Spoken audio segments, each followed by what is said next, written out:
hello everyone কি খবৰ আপোনালোকৰ খবৰ নিশ্চয় সকলোৰে ভাল আৰু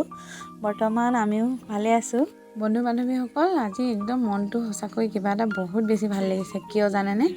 আমাৰ এই ফুলজোপাত মন কৰকচোন কিমান যে ধুনীয়া ধুনীয়া পখিলাবোৰ আহিছে নানা ৰঙৰ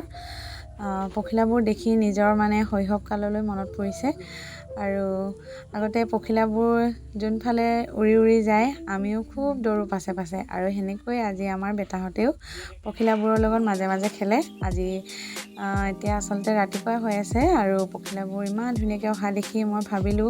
অকনমান ভিডিঅ' কৰি কেমেৰাত বন্দী কৰি ৰাখো আৰু ভাল লগাৰ কাৰণে আজি আপোনালোকৰ মাজতে শ্বেয়াৰ কৰিবলৈ ওলাইছো আপোনালোকে বাৰু কেনেকুৱা পাইছে ভিডিঅ'টো জনাবলৈ নাপাহৰিব আৰু ভিডিঅ'টো শেষলৈকে চাব বুলি আশা কৰিলো আৰু বন্ধু বান্ধৱীসকল আপোনালোকে মন কৰিছেনে পখিলা কেইজনে কিন্তু আমালৈ ইমান ভয় কৰাই নাই বুলি ক'ব লাগিব কাৰণ ইহঁতে সদায় আহি থাকে আৰু আমি সদায় ইহঁতক এনেকৈ চাই থাকো যে সেই কাৰণে ভয় কৰা নাই বুলি ভাবিছো আৰু যদি ভয় কৰিলে হয় গলগৈহেঁতেন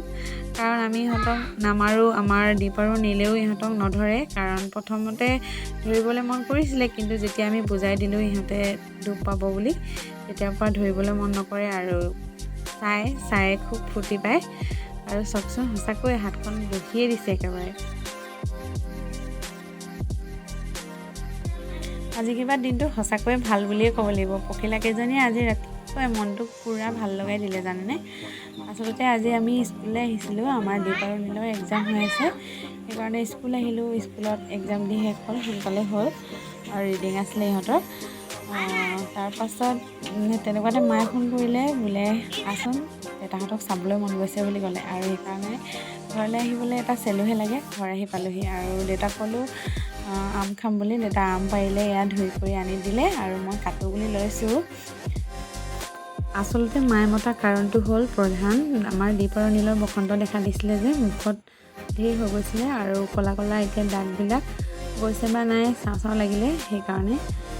আহি দিলোঁ আৰু এয়া মই আম গুচাই আছোঁ আৰু আমখিনি গুচাই লওঁ ভালকৈ চাই থাকিব ভিডিঅ'টো আৰু এয়া মা এফালে গৈছিলে আহি পালেহি বোলে ময়ে গুচাই দিওঁ দে বুলি ক'লে আৰু মায়ে গুচালে ৰুকনিও মাৰিলে আৰু এয়া ভাইটি আৰু এইফালে দেউতা আম পাৰি মেলি একদম ভৰি হাত ধুই মেলি আহিলে আমি গোটেইকেইটা পূৰা হাঁহি বহি আছোঁ আৰু আমাৰ এইফালে ৰাম লক্ষ্মণ মানে দীপ আৰু নীল দুইটাই মানে আম খাইছে দেখিছেনে বাৰু এটা কিন্তু টেঙা নে মিঠা ধৰিবই পৰা নাই মুঠতে খাইছে আৰু আম চাম খালোঁ আৰু সন্ধ্যা হ'লহি মাহঁতে ক'লে চাহ খাওঁ চাহ খাবলৈ দেউতা গোমধান লৈ আহিছিলে বজাৰৰ পৰা আৰু এয়া মই ফুটিয়াই ল'লোঁ ফুটিয়াই পেলাই ভাজিলোঁ আৰু এয়া ৰাতিও হ'লহি খোৱা বোৱাবিলাক দেখুৱাবলৈ নহৈছেই বনাই আৰু এয়া ৰাতিৰ সাজ দেউতাই আনিলে সৰু মিছা মাছ এয়া ভাজিলোঁ আৰু এয়া গাহৰি মাংসও আনিছিলে মায়ে মানে হেৰিকৈ বনোৱা নাখায় এনেকৈ ফ্ৰাই কৰি দিলে খায় বেছি নাখায় এপিচমান খায় আৰু এইখিনি আমাৰ কাৰণে বনালোঁ মায়ে এনেকৈ বনালে নাখায় তাৰমানে ফ্ৰাই কৰি দিলেহে খায় এপিচমান আৰু এয়া কচুথুৰি দাইল এনেকৈ বনালোঁ মই বনালোঁ দেউতাই ক'লে বনাবলৈ বনালোঁ আৰু খাই বৈ লওঁ আজিলৈ ভিডিঅ'টো ইমানতে সামৰিছোঁ চাই যদি ভাল পালে লাইক শ্বেয়াৰ কমেণ্ট ছাবস্ক্ৰাইব কৰিব বুলি